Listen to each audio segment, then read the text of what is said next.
برباعية نظيفة تنتهي الجولة الثانية من تصفيات أفريقيا 2025 المقامة في المغرب. منتخبنا الوطني المصري تفوق على منتخب بتسوانا برباعية نظيفة، رباعية تريزيجيه ومحمد صلاح ومصطفى فتحي. أداء جيد، أداء متوسط، أداء كويس إلى حد ما من جانب منتخب مصر.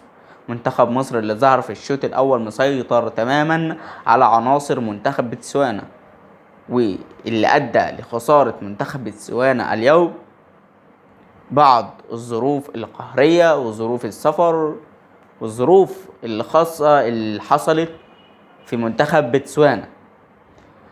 منتخبنا الوطني تفوق على منتخب بتسوانا برباعية رائعة. منتخبنا الوطني أيضا ظهر في الشوط الأول بأداء رائع، شوط تكتيكي وشوط لعيبة منظمة وأداء